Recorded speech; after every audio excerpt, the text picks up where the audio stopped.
So we've talked about, triaging, we've thought about, are we going to investigate? And we've gone ahead and thought, right, yes, we're going to investigate this matter. So I think the next important thing to consider is the kind of the who, the how, the what, what does that investigation need to look like? So what would be the first thing that organisations should be considering at that stage? Yeah, I think scoping at the start of an investigation, as you say, really critical. Otherwise you're going to perhaps get scope creep, or you might not have thought about proportionality. You might not have thought about how you need to bring in certain skills to help you with that investigation. So I think there's a number of key questions you typically ask yourself at the start of an investigation. What's the scope? What sort of evidence is there? Do I need to preserve it? Do I need to retain it? How do I do that to make sure that I don't tip people off or worry people unnecessarily? When is a more sophisticated approach needed? So you might have to bring in extra skills, a more forensic approach perhaps. Is the team that is going to do the investigation appropriately equipped and qualified to do this particular investigation? Is it sufficiently independent? So if you're having the regional director investigating their business unit and it's an issue that they might ultimately be a witness to, no independence. You're going to need to think of another way of doing it. So those are the sorts of scoping initial questions that you'd have in mind. There's more, but it's that kind of... You make lots of great points there, but one that I want to pick up on is the whole, do you carry out that investigation yourselves internally, or do you then look to an external body, organisation, independent person? So how would you make that decision? I'll go straight back to you, Neil, on that one. Well, there might be reasons that you need particular skills in the investigation, or particular reasons you need it protected by legal privilege, so you want a lawyer to do it.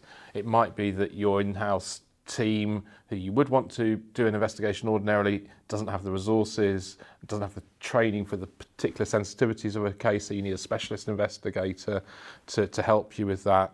And it may be that the subject matter of the investigation is such that there are particular liability risks, corporate criminal liability risks or litigation risks, where you need to get external help to make sure that investigation doesn't become part of the problem and finds the facts out effectively.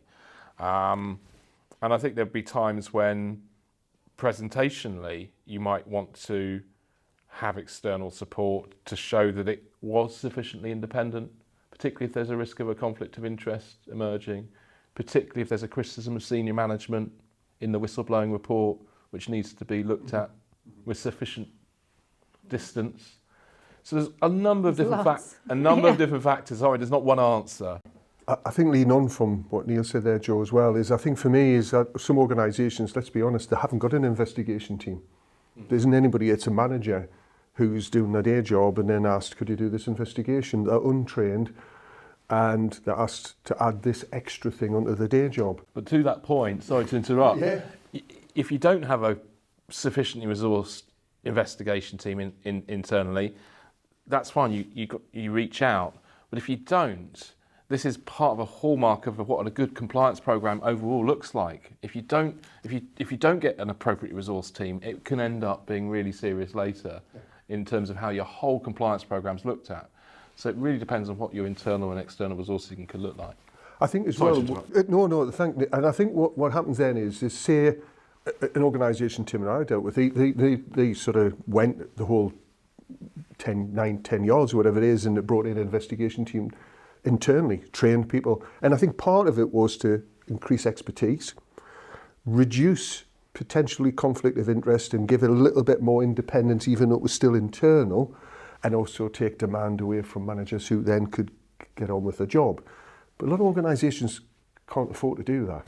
They haven't got the resources. Because in a lot of the training I do, I've noticed where a company could be global, but it doesn't mean they've got an army of people in Australia. They might have 2 or 3 people. So they haven't got the capacity, capability, or competence to actually do the investigation. So then really, that's when they're probably then start need to look in, can we do this externally? And I guess if you've got an internally trained team, that's great, but they're not going to be trained on every eventuality, and they need to recognise when the capability is not within the organisation and when it's the right time to then look externally and to get some I think support. specifically for matters that are raised through a whistleblower and speak-up channel, then the independence element of it can be key, even though you may well have a very capable investigation capacity in-house. There's some stuff that just, no matter how well you investigate it, how brilliantly written the report is, how factually correct it is, if the perception is that it's being carried out by somebody who isn't independent, then it's never going to cross, it's never going to hit that threshold where people will be satisfied with it. The law people will always cast doubts on it.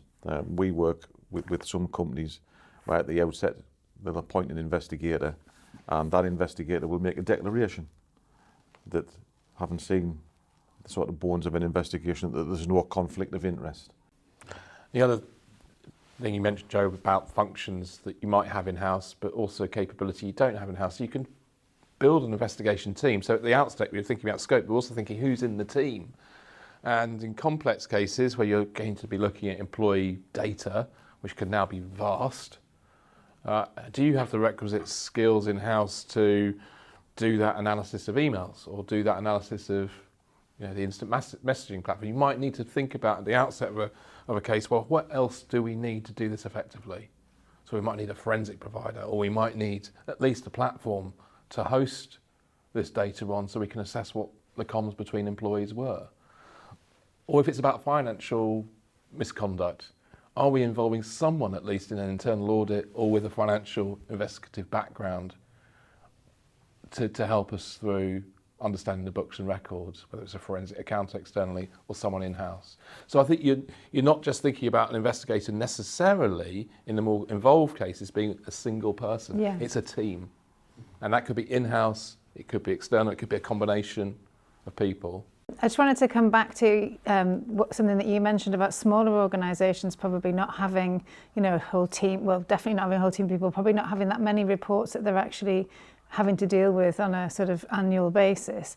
And, I guess, again, that comes back to thinking about when you're putting your whistleblowing mechanism in place, what it is that you're going to need and kind of what training and measures that you have in place in order to respond to these things in the right way when they do come up. It's a good point there, Joe, and I think Tim said it before, is if you've got your whistleblowing policy and you've got all the mechanisms and the reporting structure, but then somebody makes a disclosure and you think, well, we need to investigate this.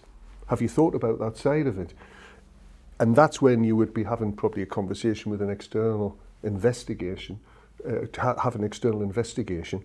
But again, I always use these words sort of commissioning manager or sponsor, where you're they set the parameters with the investigator, just coming back to have that scope.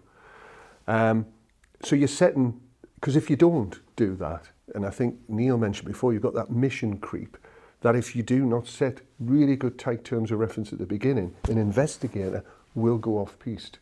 Two things will happen there. One, you'll not investigate what you were commissioned to do, and two, you start looking at areas perhaps they didn't want you to look at either.